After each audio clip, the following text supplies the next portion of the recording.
ચોરવાડ નગરપાલિકા ચૂંટણીમાં ગરમાવો. કોંગ્રેસે દબદબાભેર શક્તિ પ્રદર્શન કર્યું.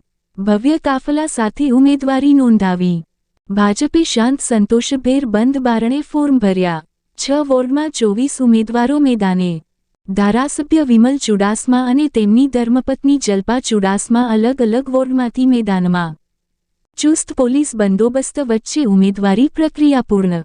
ચોરવાડમાં અંતિમ દિવસે ઉમેદવારોનો ઘસારો. મતદાન મથક નહીં, રાજકીય મહાસંગ્રામ. છેલ્લા દિવસે ચોરવાડ નગરપાલિકાની ચૂંટણી માટે ભાજપ, કોંગ્રેસ, આપ અને અપક્ષ ઉમેદવારોએ મજબૂત દાવેદારી નોંધાવી. કુલ 64 ફોર્મ ભરાયા. બીજેપી 24, કોંગ્રેસ 38, આપ 1, અપક્ષ 1. 3 ફેબ્રુઆરી ઉમેદવારી પત્રકની ચકાસણી.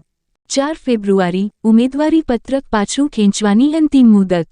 યુદ્ધમાં લડવાવાળા ઘણા હશે, જીતશે એ જે શસ્ત્ર શણગારશે. શહેરમાં સુરક્ષા ચુસ્ત, તંત્ર સતર્ક. અનિચ્છનીય બનાવ ન બને તે માટે પીઆઈ મંધરા અને પીએસઆઈ સલમા સુમરા સહિત પોલીસ સ્ટાફ ચાંપતો બંદોબસ્ત ગોઠવી ચુસ્ત દેખરેખ રાખી.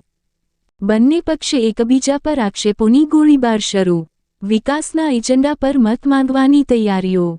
મતદાન મહોત્સવ કે રાજકીય રણભૂમિ?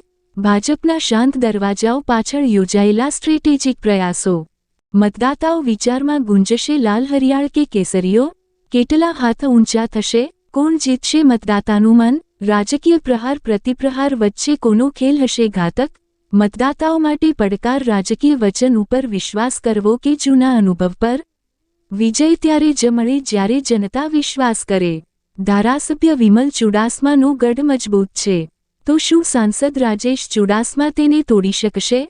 ચોરવાડ નગરપાલિકા માટે રાજકીય મહાસંગ્રામમાં કોણ જમશે? મતદાતાઓ હવે તેમની વ્યૂહરચના તૈયાર કરે. રિપોર્ટ પ્રતાપ સિસોદિયા.